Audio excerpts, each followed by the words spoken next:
एक बार की बात है, एक छोटी सी चिड़िया थी जिसका नाम छोटा था।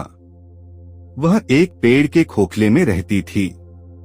वह एक बहुत ही खुशमिजाज और उत्साही चिड़िया थी। उसे आसमान में उड़ना बहुत पसंद था। एक दिन छोटा अपने दोस्तों के साथ उड़ रही थी जब वह एक बड़ी पहाड़ पर पहुंची। वह पहाड़ बहुत ऊंचा था और छोटा उसे देखकर बहुत ही उत्साहित हो गई। उसने सोचा कि वह इस पहाड़ पर चढ़ना चाहती है। छोटा ने अपने दोस्तों को बताया कि वह पहाड़ पर चढ़ना चाहती है। उसके दोस्तों ने उसे मना किया और कहा कि यह बहुत ही खतरनाक है, लेकिन छोटा नहीं मानी। उसने ठान ली कि वह इस पहाड़ पर चढ़ेगी। छोटा पहाड़ पर चढ़ने लगी। वह बहुत ही मेहनत कर रही थी। उसे बहुत थकान भी हो रही थी, लेकिन वह नहीं रुकी। वह लगातार चढ़ती रही। आखिरकार छोटा पहाड़ की चोटी पर पहुंच गई।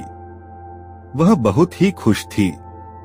उसने अपने लक्ष्य को हासिल किया था। छोटा की कहानी से हमें यह सीख मिलती है कि अगर हम किसी लक्ष्य को हासिल करना चाहते हैं तो हमें मेहनत करनी चाहिए और कभी हार नहीं माननी चाहिए। एक बार की बात है, एक अंधा गायक था जिसका नाम सुनील था। सुनील बहुत ही प्रतिभाशाली गायक था। वह अपनी आवाज से सभी को मंत्रमुग्ध कर देता था। सुनील बचपन से ही अंधा था, लेकिन उसने कभी अपनी विकलांगता को अपनी सफलता में बाधा नहीं बनने दिया। उसने कड़ी मेहनत की और एक सफल गायक बन गया। सुनील की कहानी से हमें यह सीख मिलती है कि विकलांगता सफलता में बाधा नहीं बन सकती है। अगर हम मेहनत करें और अपने सपनों को पूरा करने के लिए दृढ़ संकल्पित रहें, तो हम किसी भी लक्ष्य को हासिल कर सकते।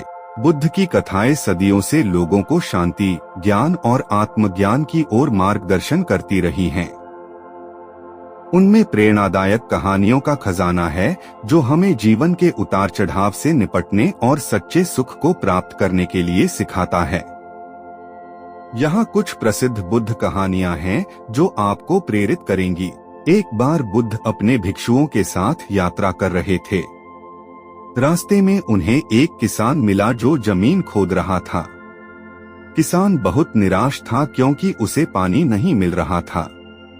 बुद्ध ने उसे धैर्य रखने के लिए कहा और एक ही जगह गहरा खोदने की सलाह दी। किसान ने बुद्ध की बात मानी और थोड़ी देर और खोदने के बाद उसे पानी मिल गया। इस कहानी से हमें यह सीख मिलती है कि धैर्य रखना महत्वपूर्ण है और हमें अपने लक्ष्यों को प्राप्त करने के लिए कभी हार नहीं माननी चाहिए। एक बार एक आदमी बुद्ध के पास गया और उनसे गुस्से को दूर करने का तरीका पूछा। बुद्ध ने उसे एक मोमबत्ती दी और उससे कहा कि वह मोमबत्ती जलाए और उसके सामने खड़े होकर किसी के बारे में सोचे जो उसे गुस्सा दिलाता है। जब आदमी ने ऐसा किया तो मोमबत्ती का मोम पिघलने लगा और उसकी उंगलियों को जलाने लगा। आदमी ने तुरंत मोमबत्ती गिरा दी और बुद्ध से माफी मांगी। बुद्ध ने आदमी से कहा कि क्रोध भी उसी तरह जलता है और हमें नुकसान पहुंचाता है। हमें क्रोध को दूर करने के लिए उससे दूर हो जाना चाहिए।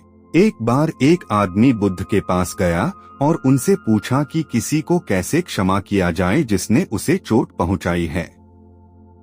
बुद्ध ने उसे एक थैला दिया जो गुस्से से भरा था और उससे कहा कि वह उस थैले को हर जगह अपने साथ ले जाए। आदमी ने ऐसा किया, लेकिन थैला भारी होने के कारण वह बहुत थक गया। अंत में उसने बुद्ध से पूछा कि क्या वह थैला को फेंक सकता है। बुद्ध ने कहा, हाँ, तुम थैला को फेंक सकते हो, लेकिन तुम उस आदमी को भी क्षमा कर सकते हो जिसने तुम्हें चोट पहुंचाई है। इस कहानी से हमें यह सीख मिलती है कि क्षमा करना हमें गुस्से और नाराजगी के बोझ से मुक्त करता है। एक बार बुद्ध एक ऐसे आदमी से मिले जो अपने बुरे कर्मों के लिए बहुत दुखी था। बुद्ध ने उस आदमी को कर्म के नियम के बारे में बताया और कहा कि उसके अच्छे कर्म उसे दुख से मुक्ति दिला सकते हैं। आदमी ने बुद्ध की बात मानी और अच्छे कर्म करने का संकल्प लिया। कुछ समय बाद आदमी को अपने जीवन में खुशी और शांति मिली। इस कहानी से हमें यह सीख मिलती है कि हमारे कर्म ही हमारे जीवन को निर्धारित करते हैं और अच्छे कर्म करने से सुख और समृद्धि प्राप्त होती है। एक बार बुद्ध एक ऐसे राजा से मिले जो अपनी सारी संपत्ति से बहुत मोह करता था। बुद्ध ने राजा को मोह के त्याग के बारे में बताया और कहा कि सच्चे सुख के लिए हमें भौतिक चीजों से मुक्त होना चाहिए। राजा ने बुद्ध की बात मानी और अपने राज्य को त्याग कर एक साधु बन गया। कुछ समय बाद राजा को आत्मज्ञान की प्राप्ति हुई। इस कहानी से हमें यह सीख मिलती है कि मोह हमें दुख का कारण बनता है और हमें सच्चे सुख। रवि बहुत खुश था कि उसने चिड़िया को बचाया था। वह चिड़िया को अपने साथ हर जगह ले जाता था। चिड़िया भी रवि से बहुत प्यार करती थी। एक दिन रवि और चिड़िया खेल रहे थे कि अचानक चिड़िया उड़ गई। रवि बहुत दुखी हुआ। वह चिड़िया को वापस पाना चाहता था। रवि ने चिड़िया को खोजने के लिए बहुत कोशिश की। वह चिड़िया को हर जगह ढूंढता रहा, लेकिन चिड़िया कहीं नहीं मिली। रवि बहुत निराश हो गया। वह सोचने लगा कि उसने चिड़िया को बचाने के लिए इतनी मेहनत की थी, लेकिन अब चिड़िया उसे छोड़कर चली गई। रवि बहुत खुश था कि उसने चिड़िया को बचाया था।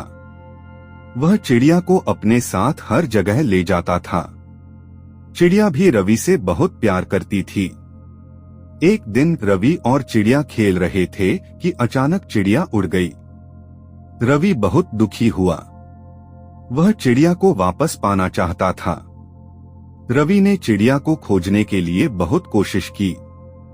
वह चिड़िया को हर जगह ढूंढता रहा, लेकिन चिड़िया कहीं नहीं मिली। रवि बहुत निराश हो गया। वह सोचने लगा कि उसने चिड़िया को बचाने के लिए इतनी मेहनत की थी, लेकिन अब चिड़िया उसे छोड़कर चली गई। रवि घर लौट रहा था कि उसे रास्ते में एक आदमी मिला। आदमी ने रवि से पूछा कि वह इतना दुखी क्यों है। रवि ने आदमी को अपनी चिड़िया के बारे में बताया। आदमी ने रवि को समझाया कि चिड़िया अपने प्राकृतिक घर में वापस जाना चाहती थी। रवि को आदमी की बात समझ में आ गई। उसने चिड़िया को खोजने की कोशिश करना बंद कर दिया। रवि अपने घर लौट गया। वह अपने माता पिता के साथ खुशी खुशी रहने लगा।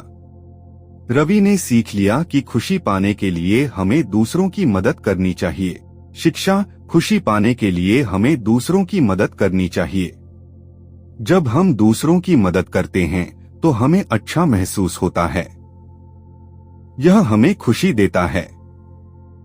निष्कर्ष: रवि की कहानी से हमें यह सीख मिलती है कि खुशी पाने के लिए हमें दूसरों की मदद करनी चाहिए।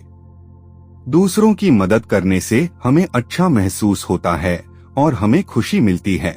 दोस्तों, यह कहानी आपको पसंद आए तो लाइक करना, शेयर करना, चैनल को सब्सक्राइब करना, दोस्तों मुझे सपोर्ट करना।